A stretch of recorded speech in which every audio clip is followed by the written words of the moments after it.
They mailed the invitation on a rainy Wednesday morning, the kind where the sky stayed a dull pewter all day and the coffee never seemed strong enough.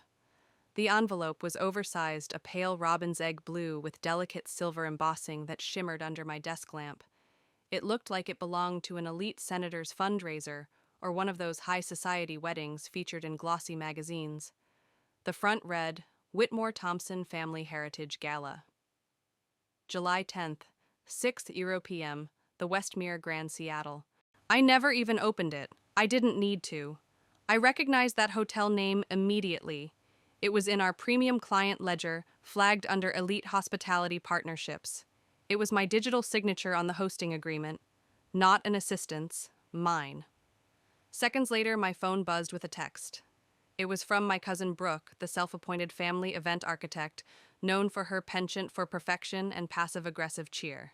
Hey Claire, just a quick note, venue's maxed out this year. Tons of extended relatives flying in from both coasts. We're keeping it super formal like black tie. Hope you understand. That champagne emoji. It wasn't just punctuation. It was a flourish of exclusion disguised as elegance. A sugar-coated boot out the door. I'd seen it before wedding invites that conveniently missed my mailbox, celebratory email chains about job promotions that skipped my name altogether. They never came out and said I didn't belong. They just erased me like I was a typo in their curated version of the family legacy. I turned back to my desk, where the rain painted the windows with thin streams, and the Seattle skyline looked like it had been etched in fog. I sat in my corner office on the 31st floor, surrounded by clean lines and soft leather. The Westmere contract was still up on my screen. Brooke had submitted the request through our corporate concierge portal. It was flagged by my assistant for last-minute premium review. I'd tacked on a 25% surcharge standard for short-notice high-end bookings and approved it myself. They had no idea that the person behind Whitmore Ventures Inc., the CEO, listed on the corporate registration was me. The same girl who used to clean motel bathrooms on the night shift now owned 12 historic properties in the Pacific Northwest. They still whispered about me like I was the family cautionary tale, flighty, unpredictable.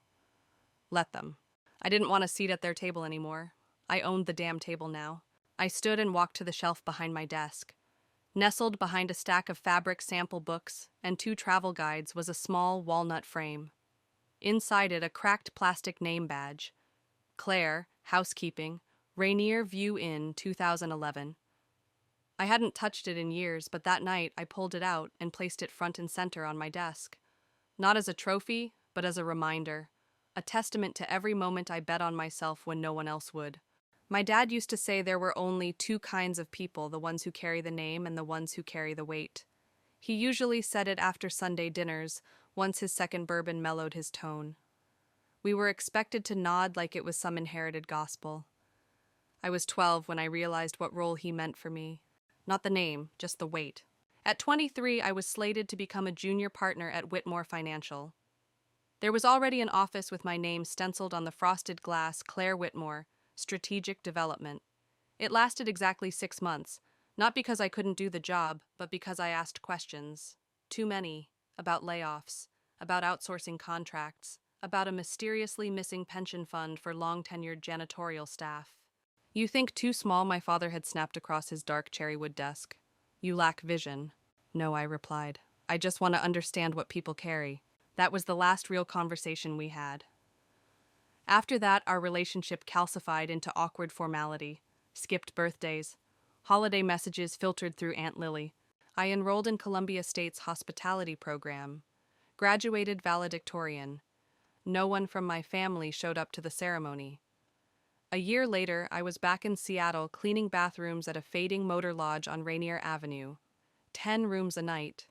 The towels reeked of bleach and damp pine, but it was honest. It was mine. Not handed down earned.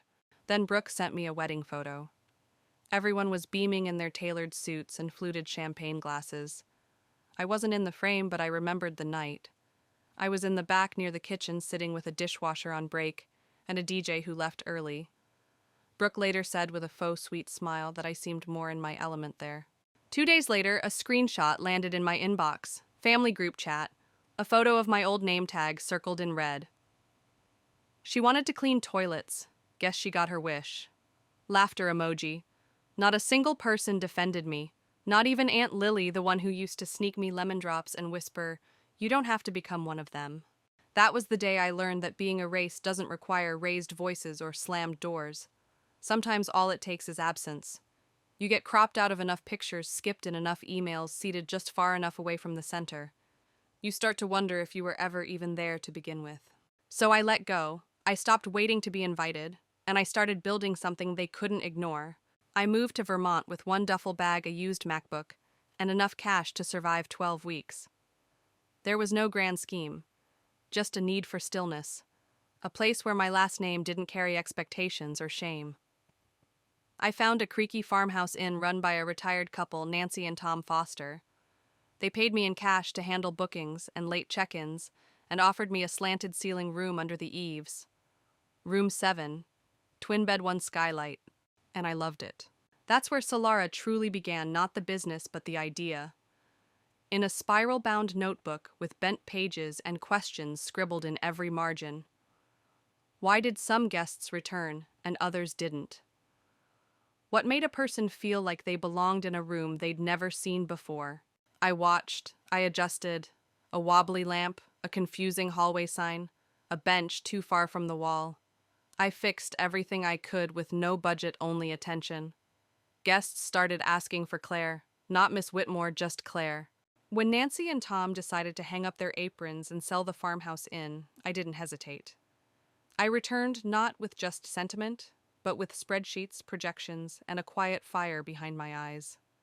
I offered what I could, modest by some standards, but backed it with a vision so crisp and rooted that it turned heads. They said yes. And with trembling hands, I signed the documents that gave me my first foothold. I renamed the inn Solara Haven. It became my sanctuary, my proving ground. I had no staff, only me and my determination. I spent the first 3 weeks sleeping 4 hours a night, scrubbing every baseboard until my fingers bled through gloves, replacing heavy damp drapes with light linen panels that whispered in the breeze. I painted every wall in the hues of peace moss green, ocean cream, sunrise ivory, and placed a handwritten note on every nightstand that read, "You're here now. You can rest." Guests remembered that line. They folded it into their stories, carried it into their homes. I didn't buy billboards or hire a PR firm. I didn't need noise. Solara grew the way roots do, slow, steady, and deep.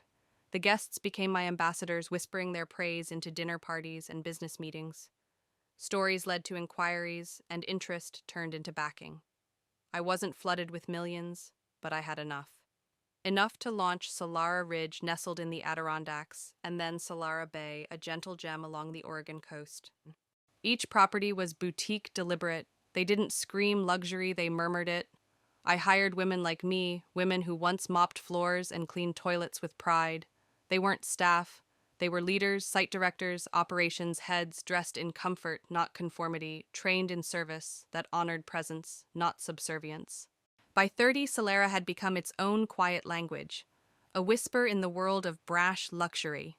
No velvet ropes, no ostentation, just soft elegance and dignified grace.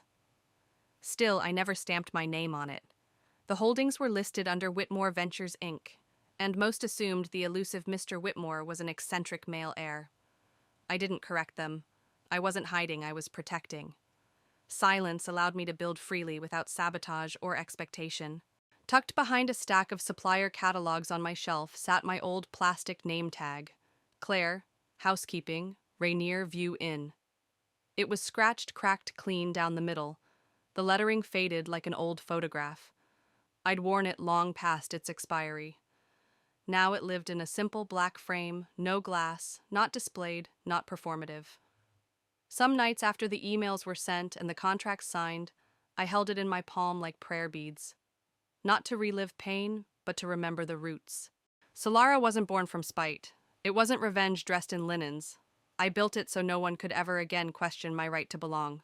When the family chose Solara Cascade for their next reunion, a gleaming, discreet retreat tucked into the hills outside Napa, they had no idea. Brooke bragged in the family group chat about securing the venue. She talked about pulling strings about how lucky they were. The Westmere was unavailable, so she'd gone for something rarer, elegant, exclusive. She had no clue that the fast-tracked approval came from me, that I personally upgraded their package to full service, doubled the event staff, and signed off on their linen choices digitally, of course. If you felt that quiet satisfaction bubble up, if you've ever wanted to be the architect behind your own arrival, don't forget to follow the journey. They would soon realize whose home they'd stepped into. I hadn't handwritten anything in years. I preferred the elegance of digital space, clean, untraceable. Their reservation was listed under Samantha Thompson, booked through our elite tier program. The irony cut sharp enough to draw blood. I called Madison into my office a week before the event.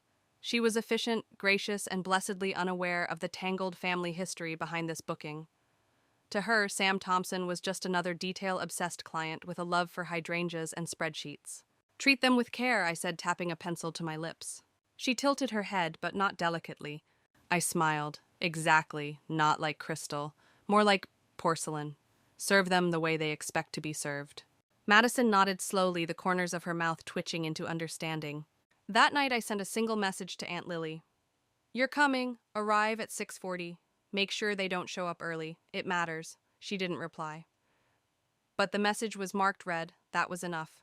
For the next 6 days, I barely saw sleep. I checked lighting angles, tested the timing of the welcome music, walked through signage and flow charts until my heels burned. Then, one quiet change. Each suite usually featured a welcome card from the host family. This time, I replaced it with a single message printed in flowing ink. "We hope your stay reminds you where you come from and what was never truly lost." I signed it only with my first name. March. A whisper, nothing more. On the day of the event, I bypassed the grand lobby, the glistening chandeliers, and the polished marble. I entered through the service corridor, nodding to a few kitchen staff along the way, brushing past trays of champagne flutes and the soft rustle of pressed linens. There's something sacred in entering through the back and walking the path you once toiled on. It grounds you in truth. I wore navy, no jewelry, hair slicked back into a clean bun, nothing ostentatious. The room was my stage, let it speak. By 6:45 they arrived. First in matching couples, then buzzing clusters of old names and loud laughter. Brooke Samantha entered in full flourish, waving like a cruise host oblivious to the architecture that bore my fingerprint. My father arrived soon after, flanked by 2 polished men with Wall Street smiles and empty eyes. The kind of men who discuss takeovers over cocktails and forget the janitor's name. I watched them from a service monitor tucked in the hall, invisible but fully present. They hadn't missed me because I had been edited out so long ago their eyes no longer searched. But that would change. At precisely 7:15 the lights dimmed by a breath, just enough to hush the noise. Then 3 chimes, soft, intentional. Samantha was mid-sentence something about etched glassware when Colin approached her, clipboard in hand. "Ms. Thompson," he said with smooth precision, "the owner has requested we begin the welcome now." She blinked. The owner, "Oh, I don't think that's necessary. I've handled everything. We've thanked the staff." Colin said nothing. He turned to the stage. The screen behind him lit up. Navy background, crisp white serif font, Solara Cascade. Founded by Claire Renee Whitmore, Chief Executive Officer, Whitmore Ventures, Inc. Gasps fell like a sudden wind. Samantha's flute slipped from her hand and shattered. My father's jaw clenched, locked in the pause before a reckoning. Somewhere in the back, a voice cracked. "Wait, what?" I stepped onto the landing above the ballroom heels, sharp on the hardwood. I stood tall, navy dress, brushing my calf's spine straight as a wire. "Good evening," I said, voice calm and steady. "I know most of you weren't expecting me tonight. I wasn't invited after all." A ripple of awkward laughter skittered across a few tables. I didn't smile. "But I thought someone should properly welcome you to Solara Cascade." Eyes turned, mouths parted. "After all," I said, letting the silence hang just long enough, "you're standing in my home." Chairs creaked, and murmurs stirred the air like the first wind before a storm. Conversations froze, mid-thought, silverware stilled mid-air. Faces flickered between confusion and revelation. And then, as if pulled forward by some unseen string, Samantha stepped toward the stage. Her usually perfect composure was fractured, her cheeks tinged with a hue not from wine but alarm. "Claire, what is this? What are you doing?" she asked, voice tight, brittle. I met her gaze evenly, no tremble, no flinch. "Exactly what you once taught me," I said, voice smooth as velvet, resolute as stone. making an entrance. She blinked rapidly, grasping at the threads of her crumbling illusion. You booked this hotel under your name, I continued. You told everyone the owner gave you a discount because of the Whitmore name. That was half true. I gave you exactly what you asked for, plus 20%. There it was, the moment I'd been walking toward all these years, and my voice did not waver. That was my victory. Not the reveal, not the gasps, but the clarity of my own tone. For years I said my words slow and deliberate. You all treated me like a rumor you hoped would fade. The housekeeper, the dropout, the girl who threw away a name. You whispered I had disappeared, but I didn't. I paused and let my eyes drift across the room, wrinkled brows, furrowed lips, frozen expressions etched in disbelief. You just stopped looking. My father stood stiff-backed, his expression unreadable, carved in marble.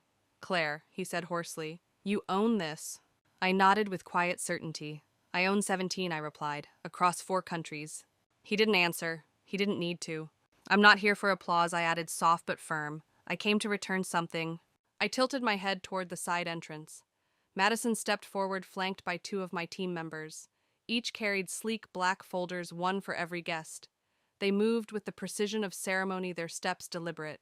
Inside each folder, a signed copy of the contract, the billing statements, my signature, Claire Renee Whitmore, stamped boldly across the pages. And a final message printed on creamy parchment. Sometimes the story you tried to erase finds its way back to the wall near the back. There was a low chuckle, Aunt Lily, soft and knowing. Then from beside my father, an older man, one of the financial types, stood and asked gently, "Why didn't you put your name on it from the start?" I took a breath, held his gaze, because I needed to build something before anyone else decided what it was supposed to be. He nodded, not with pity but respect. As I stepped away, the room dimmed, not in light but in sound. The noise, the ego, the performance of status it quieted. The VIP suite that Samantha had lobbied so hard to claim was unbeknownst to her reassigned that afternoon. A last-minute request from a diplomat heavily pregnant arriving without notice. Samantha's new room was still luxurious, still polished, but it faced the alley. The same room category I once scrubbed at $9.75 an hour. My father never came to find me afterward, but Aunt Lily did. She knocked at my office a little past 11. She didn't wait to be invited in. She simply opened her palm and handed me an envelope yellowed with age. Inside a photograph. I was maybe 8, clutching a pitcher of lemonade with both hands on the back porch of the old Whitmore estate. My father's hand rested gently on my shoulder. I remembered that moment not for the picture, but for the lemonade I spilled minutes after. I had braced for punishment, terrified. But instead they laughed. That was the last time I remembered what belonging felt like. On the back in Lily's delicate script, you were part of us. That was all. She left before I could say anything. No dramatic exits, just truth left behind. The next morning I rode the elevator down to the service floor. The housekeeping shift had just started. A few women nodded. One smiled, then quickly looked away. I walked to the old supply closet, now our break room.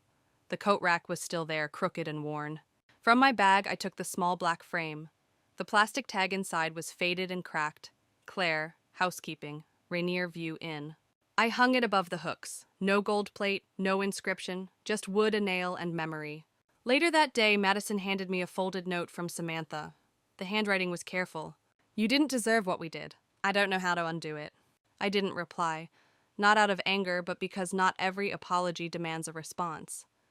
But that spring, when the next round of reunion invites went out, the return address was different. Our Whitmore Solera Group. If any of this stirred something inside you, if you've ever had to rebuild yourself from scratch while the world doubted you, stay with us. I didn't create Solara for validation. I built it so people like us would always have a place. Tell me in the comments, what did they try to erase in you?